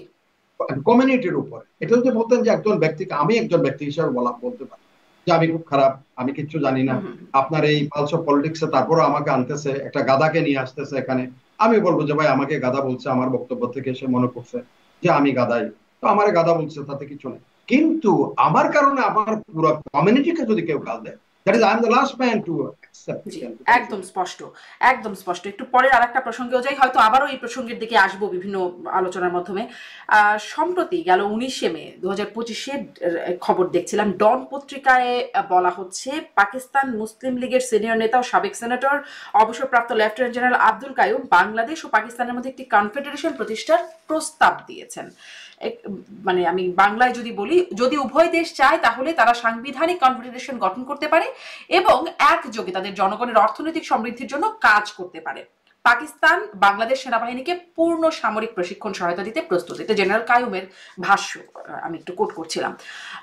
আসলে কি এরকম কোনো কনফেডারেশনের কোনো কোনো আলোচনা, কোনো ধারণা, মানে তিনি এটি কোথা থেকে বলছেন, কেন বলছেন? এবং আরো একটু সাথে একটু যোগ করি, 25-এর 15ই জানুয়ারি এটি এটি এটিও একটি গণমাধ্যমের খবর, দ্য এক্সপ্রেস ট্রিবিউন, তারা বলছে বাংলাদেশের শীর্ষ পর্যায়ের এক প্রতিনিধি দল পাকিস্তান সেনাবাহিনীর জেনারেল সদর দপ্তর বা জিএইচকিউ পরিদর্শন করেছেন। এটি একটা বিরল ঘটনা। দ্বিতীয় শীর্ষ কর্মকর্তা General S M Kamrul Hasan এই এই এই বাহিনীকে, মানে এই টিমটাকে লিড করেছেন বলে বলা হচ্ছে। মানে আসলে কি কোনো প্রক্রিয়া চলছে? সম্পর্ক উন্নয়ন হয়েছে বলে বলা হচ্ছে বেশ কয়েকটি বৈঠকও হয়েছে। আপনার মূল্যায়ন? হ্যাঁ, ধন্যবাদ। আপনার এই প্রশ্নে কিন্তু দুটো পার্ট আছে। একটা হচ্ছে পাকিস্তানের একজন মুসলিম লীগের একজন নেতা, সাবেক সামরিক কর্মকর্তা। তো এরকম সাবেক সামরিক কর্মকর্তা পৃথিবীতে বহুজন আছে যারা পৃথিবীর ভূ রাজনীতি এবং ভূ কৌশল এসব সম্বন্ধে একেবারে অজ্ঞাত। সে কোনো কোনো কারণে খালি বই প্রেসি মুখস্থ করে করে করে করে তার প্রমোশনের জন্য খালি পড়ালেখা করেছে। কিন্তু পারিপার্শ্বিকতা, এটা আমার মনে হয় এই ভদ্রলোক সেরকম একটা লোক। আমি তার সামনে পেলে সে ভূ রাজনীতি, এই অঞ্চলের, সারা পৃথিবীর কথা ভাবছিলাম, এই অঞ্চলের ভূ রাজনীতি সম্বন্ধে তার কোনো ধারণা, যদি ধারণাই থাকতো তাহলে প্রথম প্রশ্ন তারে করতাম, তার দেশ বালুচিস্তানেই, তার দেশে বালুচিস্তানেই এখন স্বাধীনতার আন্দোলন চলছে, সেটার দিকে তার নজর নাই। একটা পুরো আস্ত ট্রেন সেখানে হাইজ্যাক করেছে বালুচ বিদ্রোহী, এবং সেটা পাকিস্তানের একটা পুরা কমান্ডো, ওখানে একটা ব্যাটালিয়ন স্ট্রেংথ তারা ডেপ্লয় হয়ে সেটাকে নিউট্রালাইজ করেছে। এই গত সপ্তাহেও তারা একটা অপারেশনে প্রায় 25 থেকে 26 জন, ওদেরকে বলা হয়েছে দে আর অ্যাজ ইন্ডিয়ান এজেন্ট, তারা দে আর ইনফিলট্রেটেড, বালুচিস্তানেতে গুলি করে মেরেছে। একই সাথে তার পার্শ্ববর্তী দেশ, সেখানে তারা যে ওই সেই সীমান্ত গান্ধী, আব্দুল ওয়ালি খান বা আব্দুল গাপ্পার খান, তারা সেখানে বালুচিস্তান নিয়ে, সেখানে বৃহত্তর আফগানিস্তানের অংশ নিয়ে তারা যে সেখানে, তার যদি ধারণা থাকতো এই যে আমাদের পার্শ্ববর্তী সন্নিহিত অঞ্চলে কি হচ্ছে, এখানে পৃথিবীর জাতিসত্তাগুলো এখন সেখানে তার মতো ফেডারেশনের কথা চিন্তার কেউ নাই। যেখানে এই যে আরাকান আর্মি এখানে সৃষ্টি হয়ে গেছে, আরাকানিস্টরা সেখানে, ওই শানরা এদিকে পূর্ব ভারতীয় অঞ্চলের, এসবের যদি কোনো ধারণা থাকতো তাহলে এই যে মিজো রিভোল্ট হচ্ছে, তার দেশে গিয়ে তারা গিয়ে মিটিং করতো না। নাগারা আলাদা স্বাধীন নাগাল্যান্ড নিয়ে দাবি করছে, মিজোরা মিজোল্যান্ড নিয়ে চিন্তা করছে, ত্রিপুরা মণিপুরে বিদ্রোহ চলছে। তো এই অঞ্চলের কোন ধরনের ধারণা এই ভদ্রলোকের কিছু আছে বলে আমার মনে হয় না। এবং উনি যে এই সংক্রান্ত কোনো লেখাপড়া করেন সেটাও আমার মনে হয়। উনি মনে করছেন তুমি মুসলিম, হামবি মুসলিম। উনার মাথায় আছে এটুকুই, যে তুমিও মুসলিম, আমিও মুসলিম। সেই ধারণা যে বহু ব্রিটিশরা মাথায় ঢুকে গিয়েছিল যে হিন্দু মুসলমান ডিভাইড অ্যান্ড রুল করে, উনি এখনো পর্যন্ত ওই ব্রিটিশদের ট্যাবলেট খেয়েছেন, ওই ট্যাবলেটের উনি পয়দা আমার মতে। 2 নাম্বার যেটা বললেন, আমি জেনারেল কামরুলকে ব্যক্তিগতভাবে চিনি। আমার সেই চেনার থেকে আমি বলি, কামরুল দেশপ্রেমিক একজন সেনাকর্মী, জীবনে প্রশ্নও আসে না নিজের দেশের সার্বভৌমত্ব নিয়ে কোনো ধরনের কম্প্রোমাইজ করার জন্য। জেনারেল কামরুল কখনো কোথাও একটা শব্দ মরে যেতে পারে, কামরুল কখনো সেই ধরনের কোনো জিনিসে সায় দেবে না। কারণ আমার সাথে ব্যক্তিগত আলাপে আমি অনেক সময় দেখেছি তার দেশপ্রেমের কি উজ্জীবিত। এখন কথা হচ্ছে এখানে, তাহলে দুটা দেশের মধ্যে সামরিক প্রতিনিধি দল আদান প্রদান হতে পারে উইথ চেঞ্জ সিচুয়েশন অনেক সময়। যেমন এখন আপনি দেখেন কিভাবে জিও স্ট্র্যাটেজি কিভাবে চেঞ্জ হয়ে গেছে। আমেরিকার সাথে ভারতের যে দহরম মহরম ছিল, এটা কল্পনাতীত। মোদিকে ভাই ডাকতেছে ট্রাম্প, ট্রাম্প কে মোদি ভাই ডাকতেছে, ধর্মের ভাই, একজন একজন রাখি বাঁধা দিচ্ছে, একজনের কপালে টিপ দিচ্ছে। হঠাৎ করে দুই ভাইয়ের মধ্যে এমন বিরাগ, এমন বিদ্রোহ, এমন বিভাজন। এক ভাই এখন রাশিয়াতে চলে গেছে, ওই ভাইয়ের কাছে আবার চীনারা দৌড়ে আসছে এখন। কালকে দেখলাম মোদি সাহেব যেভাবে চীনের ফরেন মিনিস্টারদের, ভাই এতদিন দূরে ছিলাম, আসো মুখে ধরো জল, এখন সেভাবে ধরছেন। এটা বদল হয়ে যাচ্ছে। আপনি পৃথিবীর বিভিন্ন সিনারিও, কারণ রাশিয়াতে তেল কিনছে কে? ভারত। ভারতের উপর প্রেশার দিচ্ছে আমেরিকান যারা নিউকন আছে, যারা ডিপস্টেট আছে, তারা ট্রাম্প সাহেবকে এটুকু বুঝিয়েছেন যে এই ভারতের কারণেই রাশিয়া কিন্তু বিপুল অর্থ উপার্জন করছে, সেই অর্থ দিয়ে ইউক্রেনের যুদ্ধ চলছে, আমরা পুরো ইউরোপ মিলে পারতেছে না তার সাথে। সুতরাং এই তেলখানা যদি বন্ধ হয়ে যায়, তাহলে আপনার সেখানে কি হবে? ভারত দুর্বল হয়ে যাবে, সরি, রাশিয়া দুর্বল হয়ে যাবে। সেটার উপর ভিত্তি করে প্রথম ভয় দেখানো হলো, তারা বলছে আমরা আমাদের জ্বালানি যেটা নিরাপত্তা, সেটা নিয়ে কোনো ধরনের কম্প্রোমাইজ করতে আমরা উই আর নট রেডি। তাহলে কি করলো? 50 করে দেওয়া হলো 25-এর জায়গায়। আর মোদী সাহেব তারপর বললো এবার আমরা তাইলে রাশিয়ার দিকে আরো ঘুরে আরো ঝুঁকে পড়ি। এখন সেখান থেকে চীন, রাশিয়া এবং ভারত যে অ্যাক্সেস হচ্ছে, এখন যে অক্ষ শক্তি তৈরি হচ্ছে, এখন সেখানে আমেরিকান যারা পলিসি মেকার আছে, প্রফেসর স্যাক্সের মতো লোক, প্রফেসর ম্যাসিয়ারের মতো লোক বলছে যে Trump has made a blunder of United states foreign policy, যেটা হয়ে যাচ্ছে। কারণ ভারতের যে জনশক্তি, চীনের যে জনশক্তি, তাদের মধ্যে রাসায়ন যে কলা কৌশল, যে সামরিক, সবগুলো মিলিয়ে তারা যে একটা শক্তি গড়ে উঠছে, সেখানে কিন্তু আবার পাকিস্তানের কোনো স্থান নাই, এটা মনে রাখতে হবে। কারণ পাকিস্তান অলরেডি আমেরিকার দিকে ঝুঁকে পড়েছে, মানে ভূ রাজনীতিতে একটা পরিবর্তন হচ্ছে, সেটি আর আগের অবস্থা নাই। হ্যাঁ, এটা বৈশ্বিক পরিবর্তন, এটা হচ্ছে। আপনি নাইলে দেখেন যখনই মানে সেই পরিবর্তনের স্বার্থে কি পাকিস্তানের সাথে সম্পর্কটা এত ভালো হচ্ছে এখন?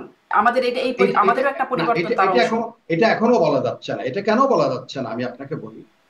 পাকিস্তানে যে যাওয়া আসা হবে না এই উপমহাদেশের, যেমন ধরেন আমাদের সাথে এখন ভারত এবং মিয়ানমারের সম্পর্ক অলমোস্ট তলানিতে কূটনৈতিক ভাবে।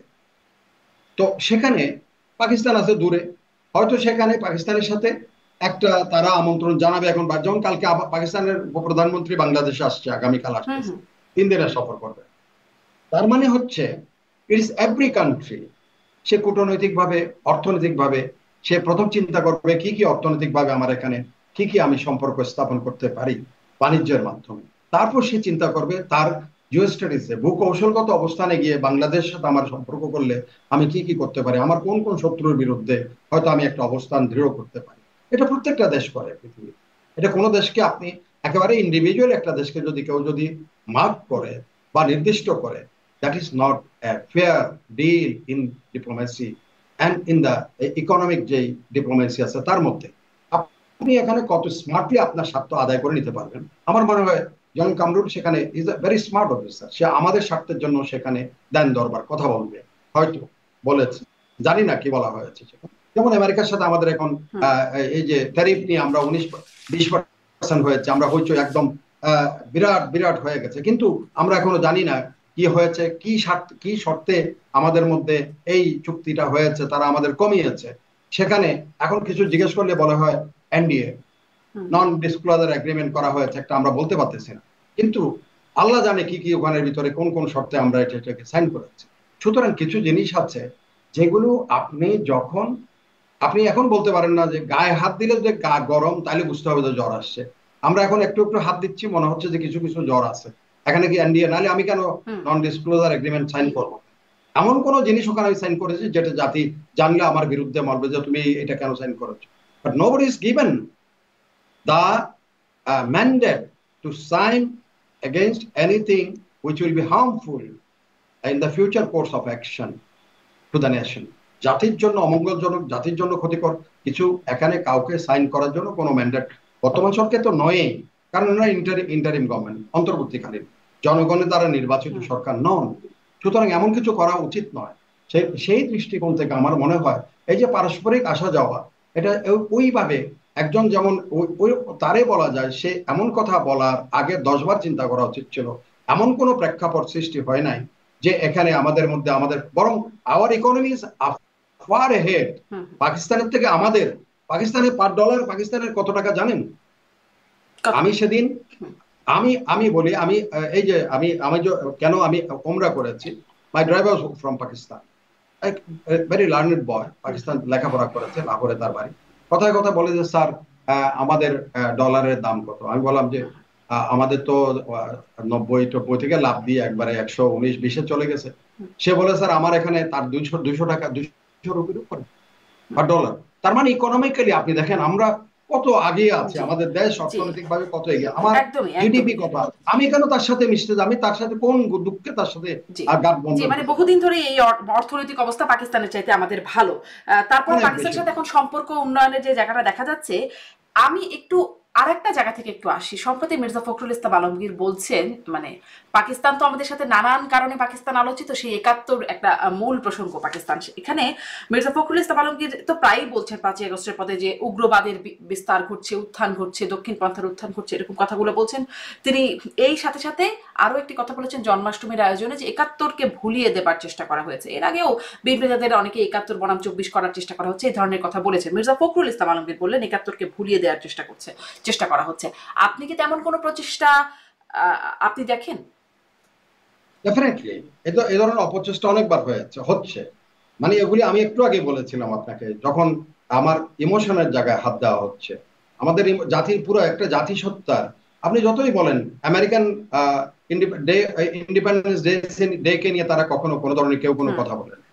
তার ভারতের স্বাধীনতা দিবস নিয়ে ভারতীয়রা কখনো কোনো ধরনের বহু ধরনের ঘটনা ঘটেছে। পাকিস্তানের 14ই আগস্ট নিয়ে কোনোদিন কোনো কেউ প্রশ্ন তোলার মতো দুঃসাহস হয় নাই, কোনো কিছু করেন, অনেক আন্দোলন হয়েছে। ইমরান খান নেতৃত্বে বিরাট সবচেয়ে বড় টালমাটাল হয়েছে ওখানে। আবার ভারত আন্দোলন হচ্ছে এখন, কই কংগ্রেস তো একবারও বলে নাই যে, বা বিজেপি একবারও বলে নাই তার 15ই আগস্ট নিয়ে তার একটা শব্দ কখনো হয় নাই। 4টা জুলাই নিয়ে আমেরিকানরা কোনোদিন কোনো কথা বলেনি। অক্টোবর বিপ্লব নিয়ে এখনো পর্যন্ত আপনি মাওসেতুং দেখেন, সেই লং মার্চকে নিয়ে এখনো পর্যন্ত তারা যে মিউজিয়াম, আমি আমার সচক্ষে দেখা, যে সসম্মানে তার ওখানে অবস্থান, তার এখনো পর্যন্ত মমি করা তার যে বডিকে তারা রেখে দিয়েছে, সেখানে মানুষের লাইন অফ যে সম্মান দেখান। ইভেন কি এই যে পাশের দেশ, আমরা একদম বার্মাকে একবারে মগর মূল্য গেটে সেটা তুচ্ছ তাচ্ছিল্য করি, সেখানে যেন অংশানের কাছে, অংশানের সাথে, বা তাদের যে জাতীয় দিবস যেদিন আছে, তাদের স্বাধীনতা দিবস, ওয়ে দে, তারা তো কত কিছু হয়ে গেছে অং সান সুকির নেতৃত্বে, সেখানে এটা হয়েছে সেটা হয়েছে। এটা দুর্ভাগ্য। এগুলি যারা কিছু কিছু অপচেষ্টা এখানে করেছে, এগুলি হলো একেবারে আমি বলবো যে, এক হচ্ছে ইতিহাসের প্রতি কোনো দায়বদ্ধতা নেই, অথবা ইতিহাস জানা নেই, অথবা আমি কি হনুরে হঠাৎ করে হুম, এই ধরনের কতগুলি অনুভূতি বা এই ধরনের উপলব্ধি থেকে নিজেকে জাহির করার জন্য এগুলি কতগুলি, নাইলে যেখানে একটা পুরা স্বাধীনতা যুদ্ধ চলেছে, একটা বাইরের শক্তির বিরুদ্ধে একটা জাতি সুসংগঠিত হয়ে সেখানে মুক্তিযুদ্ধে অংশগ্রহণ, সেখানে বিজয় লাভ করেছে, সেখানে সংবিধান হয়েছে আমাদের, আর জাতি অগ্রগতির পথে এগিয়ে চলেছে, সেখানে আপনি হঠাৎ করে এসে বলে যে আমার এটা, আমার তো ওইটা, আমার এইটা ওটা, এরকম আন্দোলন তো ভবিষ্যতে অনেকগুলো হবে। তা প্রতিটা বারবার যদি আমি বলি যে এটাই আমার আগের, এটাই আমার 36 না আমার এখন 48, আমার 71 না আমার 72, এইসব যদি করে একটা জাতি পথ হারাবে। জি। আপনার আর কাছে বাইরে এটা কিছু হবে জিজ্ঞাসা না করতে জাতি। চাই যে, যে আপনার বক্তব্য এখানে আমার মনে হয় একদম স্পষ্ট। এই যে উগ্রপন্থা, ডানপন্থার বিস্তার করছে, সেনাবাহিনী এখন একটা খুব মানে বড় স্টেক হোল্ডার আমাদের সবকিছুতেই আসলে বলা চলে। সেখানে এটাই একটু জানা দরকার, সেনাবাহিনীর মধ্যে কি কোনো বিশেষ পন্থার কোনো বিস্তার, কোনো আহ, বিকাশ, এরকম কোনো ঘটনা সম্প্রতি আছে, ঘটছে? না, এটা আমি আপনাকে বলি, এটা আপনার অনুষ্ঠানে আগেও আমি বোধহয় একবার দুবার বলার চেষ্টা করেছি। সেটা হচ্ছে সেনাবাহিনী একেবারেই একটা কঠোর একটা আইন দ্বারা সংবিধিবদ্ধ একটা সংস্থা, কঠোর, কঠোর ভাবে। যেমন আপনি ওখানে দুটা অ্যাক্ট আছে। একটা অ্যাক্ট হচ্ছে, আপনি ধরেন যদি if you are indulge in yourself in mutiny, mutiny বলতে আবার ওখানে স্পষ্ট ধারণা আছে, আপনি এককভাবে ব্যক্তি হিসেবে আপনি একটা কথা বলতে পারবেন, সেটা আপনার ব্যক্তি হিসেবে আপনাকে। বাট যখন একটা শতাধিক ব্যক্তি দ্বারা কোন ধরনের সম্মিলিতভাবে কোনো কথা বলা হয়, that is mutiny, and he is liable to be tried by the court martial. Hmm, এবং দুটো ক্ষেত্রে কিন্তু স্পষ্ট করা আছে সামরিক বাহিনীতে, যেমন যে কোনো বিচারের বিচারালয়ে বিচারককে কতগুলি দেওয়া হয়, সর্বোচ্চ যেমন 14 বছর বলা হয় তার কারাদণ্ড বিচারক দিতে পারেন, that is a limit is given. এর নিচে সে 5 বছর দিতে পারে, 1 বছর দিতে পারে, আধা বছর দিতে পারে, নাও দিতে পারে, অর্থদণ্ড করতে পারে। কিন্তু দুটো ক্ষেত্রে এখানে বিচারককে একেবারেই রশি দিয়ে বেঁধে দেওয়া হয়েছে, is to be hang if accused, is convicted, if convicted is to be hanged। একটা হচ্ছে মিউটিনি, আর একটা হলো ইফ ডেজার্শন। ডেজার্শন যুদ্ধক্ষেত্রে পালিয়ে গেছেন, যখনই ধরা পড়া হবে তখনই he is liable to be hang. তার যদি বিচারের মুখোমুখি করার পরে প্রমাণ হয় সে কেন পালিয়েছে, সেটা যথাযথ কারণ না থাকলে তার মানে হি ইজ এ ডেজার্টার। এই দুটা ক্ষেত্রে বাকি, সুতরাং এখানে কারো এমন সাধ্য নাই যে ব্যক্তি হিসেবে বা গোষ্ঠী সংঘবদ্ধ হিসেবে কোনো মতামত প্রকাশ করা। এখানে ধরেন সর্বোচ্চ পর্যায়ে সেনাবাহিনী প্রধান আছেন, সেনাবাহিনী প্রধান তার জেনারেল অফিসার কমান্ডিংদের, তার পিএসওদের নিয়ে এখানে নীতি কৌশল এগুলো অবলম্বন করেন, এবং সেখানে সরকারের একটা মতামত নীতি প্রকাশ কৌশল না করুক, মতামত প্রকাশ না করুক, মানে সেই মতামতের বা সেই একটা ধারণা, সেই একটা অনুভূতির বিস্তার কি কোন রকম আছে সেনাবাহিনীর মধ্যে? কোনো বিশেষ কোনো ধারণা বা বিশেষ কোনো এটা এটা ধরেন এক এক সময় এটা স্বার্থান্বেষীরা অনেক সময় করে। ধরেন আমি একটা মতাবলম্বী, রাজনীতিতে তো মতাবলম্বী হতে কোনো বাধা নেই। আমি ডানপন্থী হতে পারি, আমি বামপন্থী হতে পারি, মধ্যপন্থা হতে পারি, কালকের মত বদলাতে পারি, পরশুদিন ওই দলে যেতে পারি, এদিন দলে যেতে পারি। বাট সেটা আমার স্বার্থ সিদ্ধির জন্য আমি বাজারে কতগুলি প্রচার চালাই, আরে ভাই আর্মি আমাদের পিছনে আছে, এটা কিন্তু একবার বাজারে দিয়ে আপনি, যেমন আমাদের কিছু কিছু আইন শৃঙ্খলা রক্ষাকারী বাহিনী আছে, তারা হাওয়া বোঝার চেষ্টা করে যে উত্তরপাড়া, আবার আরেকটা নাম আছে এখন, আর্মির একটা নাম হয়ে উত্তরপাড়া, এটা আপনি শুনছেন কিনা জানি নিশ্চয়ই এখন। হ্যাঁ, উত্তরপাড়া বলে। হ্যাঁ, উত্তরপাড়ার হাওয়া কিরকম বুঝতে সবাই বলবেন। এটা একবারে মানে আপনি একটা হাস্যকর হতে পারে, অথবা তারা একটা কোড ব্যবহার করে, উত্তরপাড়ার কেমন অবস্থা ভাই এটা বুঝে শুনে একটু জানায়েন। সেই অনুযায়ী সে তার অবস্থা ব্যবস্থা কারে ধরবে, কারে বাঁধবে, কার সাথে শক্তির বা পাল্লা কোন দিকে যাচ্ছে। এখন এই ব্যক্তিরাও আবার সেটা বুঝেন, তখন ওনারা খুব স্মার্টলি, খুব শ্রুকলি জনগণ মানুষকে যারা একটু এসব জানতে, তাদের বলে যে ভাই উত্তরপাড়া কিন্তু আমাদের সাথে আছে, আপনি নিশ্চিন্ত থাকেন। এই যে থাকার কথাটা যখন কানে কানে কানে এই কান সেই কান ওই কান হয়ে যায়, তখন বলে যে হ্যাঁ সেনাবাহিনীতে তো দক্ষিণপন্থীর ভাই বিশাল প্রভাব, অথবা উত্তরপন্থীদের বা বামপন্থীদের ভিতরে অনেক প্রভাব বিস্তার হয়েছে। আসলে আমার মনে হয়, একদম আমি এটা সত্য কথা বলছি, সেনাবাহিনী এখন অত্যন্ত প্রফেশনাল। কেন প্রফেশনাল আমি বলি, আপনি এক একটা অতীতে এক একটা ঘটনা দেখে সেনাবাহিনীর কর্মকর্তারা অনেক বেশি এখানে তারা শিক্ষা গ্রহণ করেছেন, শিক্ষা গ্রহণ না, অভিজ্ঞতা গ্রহণ করেছেন। আমি বলবো শিক্ষা গ্রহণ এটা অভিজ্ঞতার ব্যাপার, কি হয়েছে এবং সেখানে জড়িয়ে কি কি ফলাফল হয়েছে সেগুলোও কিন্তু আছে। আরেকটা এভিনিউ তখন ছিল না, সেনাবাহিনীতে প্রফেশনালিজমের জোরটা কম ছিল। কে কত বেশি কোন মার্শাল করে বসতেছে, কার ডান্ডা কত ঘুরাচ্ছে, কে কোন এরিয়ার কমা, এগুলি নিয়ে খুব বিচার বিশ্লেষণ করে। এখন কিন্তু প্রফেশনালিজমটা অনেক বেশি ডেভেলপ করেছে, বিশেষ করে ইউএন মিশন টিশন আসার পরে ফোর্স কমান্ডার হয়েছে, আমাদের অনেকে ফোর্স কমান্ডার হিসেবে গিয়েছে।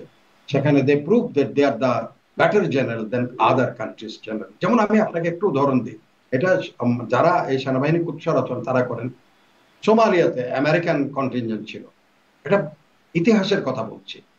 সেখানে তারা পেরে উঠছিল না, আইদি তার মাহাদি, এই দুজনে বিভক্ত হয়ে একবারে মোগাদিসুতে অসম্ভব প্রচন্ড একটা সংঘাত, ওখানে আমেরিকান সৈন্যবাহিনী ওখান থেকে পালাবে, এবং পাকিস্তানিরা কিছুটা গিয়েছিল। আপনি পাকিস্তানের একজন অফিসার সহ 20 জনকে 21 জনকে তারা একই দিনে হত্যা করেছে, এবং আমেরিকান একজন লেফটেন্যান্টকে গলার মধ্যে রশি বেঁধে ওই তাদের রাস্তার মধ্যে মোগাদিসুর রাস্তায় ঘুরানো হয়েছে, এরকম যাচ্ছিল। সেখানে ইউএন তখন রিকোয়েস্ট করলো বাংলাদেশ কন্টিনজেন্টকে টু রেস্কিউ দেন। আমি একদম যারা ওখানে অংশগ্রহণ করে তারা শুনলে ফিল যে হ্যাঁ আমাদের কথাগুলি অন্তত টেলিভিশনে বলা হচ্ছে। আমাদের একটা পিকআপ সামনে বাংলাদেশি ফ্ল্যাগ, আর একটা পিকআপ বাংলাদেশি ফ্ল্যাগ নিয়ে পিছনে, মধ্যখানে আমেরিকান কন্টিনজেন্টটাকে রেস্কিউ করে নিয়ে আসছে, মোগাদিস থেকে বের করে আনছে। এবং সেখানে সোমালি এই যে আইদি তার মাহাদির ফলোয়াররা যখন দেখছে বাংলাদেশের ফ্ল্যাগ, ওরা বাংলা বাংলা বাংলা করছে খালি, মধ্যখানে আমেরিকানরা রেস্কিউ হয়ে চলে আসছে।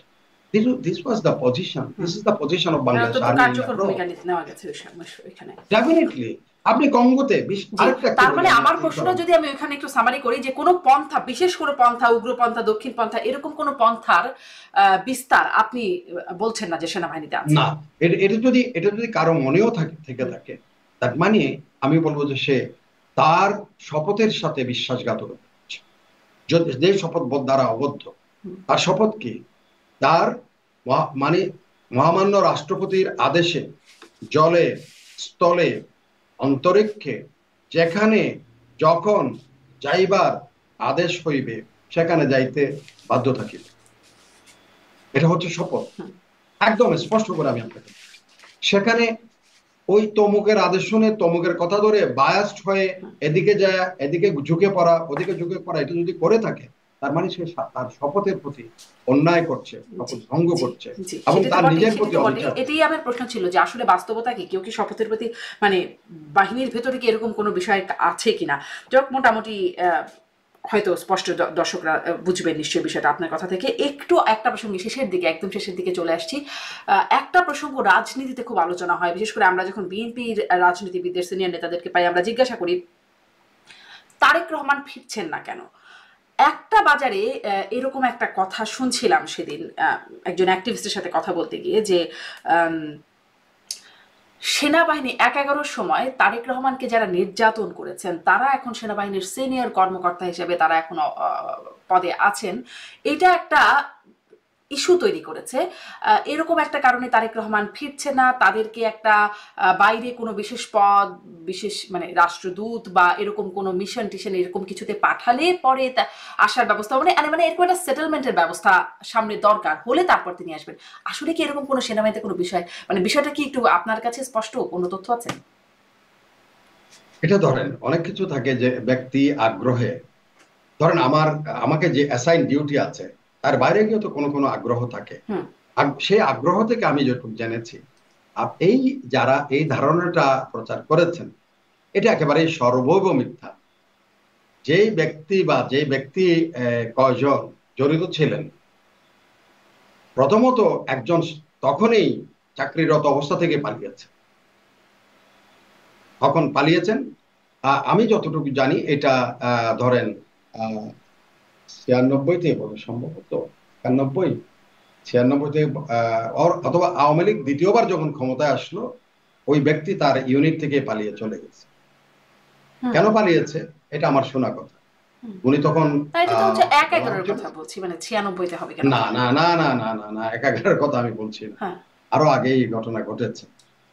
তো 1/11 পরেই, সরি 1/11 পরেই তো ইয়েতে আসলো এই যে তখন আহ আরেকজনের কথা যেটা বলা হয়, উনিও কিন্তু এখন সেনাবাহিনীর আশেপাশেও নেই। অর্থাৎ ইনারা কেউ যাদের নিয়ে গুজবটা বা যাদেরকে সেই সময়ে যারা এই সব দায়িত্বে ছিলেন বা তারা যারা করেছেন তারা একজনও কিন্তু এখন সেনাবাহিনীর আশেপাশেও নেই। সুতরাং এটা আর এখানে এই জিনিসটা আলোচনা হওয়ার বা এই গুজবটার কোনো ভিত্তি কোনো কিছুই নাই, আমি আপনাকে এটা নিশ্চিত করে বলতে পারি। সেনাবাহিনীর যারা সিনিয়র লেভেলে আছে তারা তখন অত্যন্ত ছোট, অনেক অনেক অনেক আরো নিচের লেভেলে, তারা এই সমস্ত আশেপাশেও ছিলেন, কেউ ছিলেন বলে আমার সার্ভিং কেউ ছিলেন, আমি এটা আপনাকে একদম নিশ্চিত করে বলছি। বা যারা এই অনুষ্ঠান আপনার প্রোগ্রাম শুনছেন, মানে তারাও ১/১১ যারা আর কতই ওয়াকিবহাল আগে, আছেন। ১/১১ আর কতই আগে, খুব তো বেশি একটা 2008। না, 1/11 কথা, আমি 1/11 কথা সেটা বলছি না। যারা ওই সময়ে ওইসব দায়িত্বে যারা ছিলেন তারা কেউ এখন সেনাবাহিনী, আমি সেই কথাটাই বলতে চেয়েছি। এবং ওই সময় তো আবার ধরেন এখন ওই সময় আবার বিভিন্ন সিনিয়র ছিলেন অনেকে, ধরেন কেউ ব্রিগেডিয়ার জেনারেল, কেউ মেজর জেনারেল, তারা নাই চাকরি, আর নিচের লেভেলে ছিল দে রান এওয়ে, একজন রান এওয়ে, যেটা আমি শুনেছি। কেউ নাই, কেউ নাই সেনাবাহিনীতে, কেউ নাই, আমি এখন নিশ্চিত করে এটা বলতে। আচ্ছা, আচ্ছা, একটু একদম শেষ প্রশ্ন করি, খুব দ্রুত যদি শুনতে পারি, যে নির্বাচন সেনাপ্রধান বলেছিলেন শুরুর দিকে একটা ইনক্লুসিভ নির্বাচনের কথা, পরে অবশ্য ইনক্লুসিভ শব্দটা তিনি বাদ দিয়েছেন। আপনিও বলছিলেন যে আপনি রেফার করছিলেন যে মেজর জেনারেল ফজলে এলাহি আকবরের যে বক্তব্য আপনিও শুনছিলেন, আমিও আসলে শুনেছি। তিনি বলছিলেন 5ই আগস্ট কি হয়েছিল, এবং তিনি বলছেন যে অবসরপ্রাপ্ত সেনা কর্মকর্তাদের ভূমিকা এই অভ্যুত্থানের পেছনে, সেটাকেও তিনি স্বীকৃতি দাবি করছেন করবার জন্য, যেহেতু মানে রিটায়ার্ড কর্মকর্তারাও একটা মানে স্টেক এখানে, বা তাদেরও একটা ভূমিকা আছে। তো এটাও আমি জিজ্ঞাসা করতে চাই, আসলে অবসরপ্রাপ্ত কর্মকর্তাদের ভাবনাটাও কি আর সেনাবাহিনীর ভাবনাটাই বর্তমানে কি? নির্বাচনকে ইনক্লুসিভ করার কোনো ভাবনা কি তাদের মধ্যে আছে? যেমন আমরা শুনেছিলাম আবারও সেনাপ্রধান ওই হাসনাত সার্জিসের সাথে কথাবার্তার সময় নাকি একটা রিফাইন্ড আওয়ামী লীগের উপর আনবার ব্যাপারে চাপ দিয়েছিলেন, বলেছিলেন সেই বিষয়টা এরকমও এসেছিল। এখন আসলে কি এরকম সেনাবাহিনীর ভেতরে মতটা কি ইনক্লুসিভ নির্বাচনে সেখানে আওয়ামী লীগ থাকা দরকার, নাকি আওয়ামী লীগ ছাড়াই নির্বাচন যেরকমটা প্রক্রিয়া হবে এগোচ্ছে সেরকমটা? এখানে আমি প্রথমত আপনার প্রশ্নের যে ইয়েটা, মানে অন্যরা কি চিন্তা ভাবনা করছেন সেটা তো আমি পরে আসছি। আমি আমার একেবারেই আমার যেটা ব্যক্তিগত, আমি সবসময় এই কথাটা বলে আসি। সেনাপ্রধান যখন যেটা রিটায়ার্ড আর্মি রাওয়ার অনুষ্ঠানে বক্তব্য দিচ্ছিলেন, সেখানে বলছিলেন যে এটা fair, free, fair and inclusive. তো আমি তখনই বলেছিলাম একটা অনুষ্ঠানে আপনার সাথেই সম্ভবত, যে free, fair this are two relative term. এটা রিলেটিভ টার্ম এই জন্য যে আপনার কাছে হয়তো বলবেন যে এটা হ্যাঁ ফেয়ার, আমি বলতে পারি ফেয়ার। দেন ফ্রি, এটাও রিলেটিভ। ফ্রি আমি বলবো যে হ্যাঁ এটা ফ্রি হয়েছে। কিন্তু আপনি যদি একটা অংশকে, জাতির একটা অংশকে বা ভোটারদের একটা অংশকে বাদ দিয়ে রেখে আপনি ধরেন আওয়ামী লীগের অনেক নেতা দোষী সাব্যস্ত হবে, তারা বাইরে রইল, কিন্তু আওয়ামী লীগের যে লক্ষ্য যারা সাপোর্টার আছে তা এই দেশের নাগরিক, তো এটা বাস্তব, এটাকে মানতেই হবে। এখন যদি ধরেন জাতীয় পার্টির একটা যদি পোর্শন 2% হোক, আওয়ামী লীগের একবারে যদি কেউ যদি একদম ইয়ে করে হিসাব করে, ধরেন 20-25%, 30%, 35%, যেটাই হোক, সেই মানুষগুলোকে যদি, সেই সংখ্যক মানুষকে বাদ দিয়ে রেখে কোন নির্বাচন হয়, সেটাকে আপনি কি করে ইনক্লুসিভ বলবেন?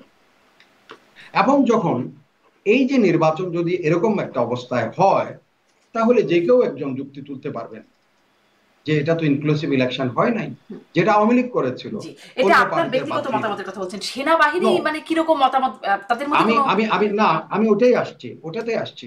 আমি এটা, আমি আমার ব্যক্তিগত, একই সাথে আপনি যুক্তিতেও কিন্তু সেটাই হবে। আপনি তো বলেন যে আমরা 5 জন এখানে আছি, আপনি 2 জনকে বলেন যে ভাই তোমরা 2 জন ভাত খাবা না, আমরা 3 জন খেয়ে নিই, তাহলে কি সবাইকে খাওয়ানো হলো? হইলো না। আপনি এটা বলতে পারেন, okay let's have a test. তোমাকে তো, তুমি তো এমনিও গেছো, তোমার আমি আসতে দিব না, তুমি ইউ আর ক্রিমিনাল, ঠিক আছে, but I am not criminal, তাহলে হোয়াট ইজ মাই ফল্ট? আমার প্রবলেমটা কি? আমার অসুবিধা কি? এখন আপনি যেটা বলছেন, এটা প্রতিটা যুক্তিশীল যুক্তিবান মানুষের কাছে এই প্রশ্নটা আসবে, আজকে হোক কালকে হোক। কারণ আওয়ামী লীগ আগেই দোষী, এককভাবে নির্বাচন করেছে, ইনক্লুসিভ হয় নাই। একবার না দুইবার করেছে, ইনক্লুসিভ হয় নাই। যার জন্য মানুষ যখন যুক্তি নিয়ে বলেছে আপনার ভোটের তো এই সময় এরকম হয়েছিল, সেখানে আওয়ামী লীগের কিন্তু সবল বা শক্তিশালী কোনো সেখানে যুক্তি নাই। কিন্তু আপনিও যদি সেই কাজ করেন, তো আপনি সেই যুক্তিটা কোথায় খুঁজে পাবেন? তখন সেখানেই আপনি দুর্বল হবেন, এবং সেখানেই তখন কিন্তু আপনার ঘাড়ের উপরে এই জিনিসটা চড়ে বসবে। এই জাতি তখন আবার ইনক্লুসিভ নেবে, দোষী হবে, এবং সেখানের মধ্যে অনাচার, অন্যায় যা যা হওয়ার তখন আবার শুরু হবে। অনেক ধন্যবাদ, অনেক ধন্যবাদ। আমার মনে হয় আপনি বিষয়টা স্পষ্ট করেছেন। অনেক ধন্যবাদ মেজর ইমদাদুল ইসলাম। যেটি মানে আমার আজকের আলোচনার উদ্দেশ্য ছিল, অনেকটাই মনে হয় দর্শকদের কাছে স্পষ্ট হলো যে সেনাবাহিনী কে নিয়ে এত রকম কথা কেন, যারা সেনাবাহিনীর সহায়তায় দেশ ছেড়ে চলে গেলেন, পতিত সরকারের কথা বলছি, তারাও এখন সেনাবাহিনীকে মীর জাফর, বেঈমান, মেরুদণ্ডহীন বলছেন। আবার যারা গোপালগঞ্জে সেনাবাহিনীর এপিএসএ করে নিরাপদে ফিরলেন, তারাও ঘিলুবিহীন বা তারাও নানান রকম আক্রমণাত্মক কথা বলছেন। কেউ আসলে সেনাবাহিনীর কোথাও আস্থার সংকট তৈরি হচ্ছে কিনা, দর্শকদের হয়তো আপনার কথা থেকে অনেকটা স্পষ্ট হবার সুযোগ হয়েছে। আপনি অনেক কিছু স্পষ্ট করবার চেষ্টা করেছেন। ধন্যবাদ মেজর ইমদাদুল ইসলাম। ধন্যবাদ দর্শক এতক্ষণ সাথে থাকবার জন্য। আজকের মতো বিদায় নিচ্ছি। অনেক ধন্যবাদ। আসলে একটা প্রতিষ্ঠানের পক্ষে অন্তত আমার সামান্য যা বক্তব্য, এটা থেকে হয়তো আমাদের জাতি, আমাদের যারা সচেতন মানুষ আছেন, যারা সুশীল মানুষ আছেন, যারা অনেক কথাবার্তা বলবেন, তাদের সুযোগ আছে। তারা হয়তো যদি এখান থেকে আমার এই বক্তব্য বা আপনার এই অনুষ্ঠান থেকে সামান্যতম তাদের ওপিনিয়নটা ফর্ম করার সুযোগ হয় তাদের, এটাই হবে আপনার, আমাদের বা আমার এই আপনার অনুষ্ঠানে অংশগ্রহণ করা। আপনার অনেক কষ্ট, অনেক কিছু করে এটা করেছেন। একটা জাতির, একটা প্রতিষ্ঠান অন্তত এই অপবাদ, তাচ্ছিল্যের হাত থেকে যদি আমার বক্তব্য নিয়ে মানুষ যদি এটা ভালো মনে করেন, সেটাই হবে এই অনুষ্ঠানের। অনেক ধন্যবাদ, অনেক ধন্যবাদ, অনেক অনেক অনেক ধন্যবাদ।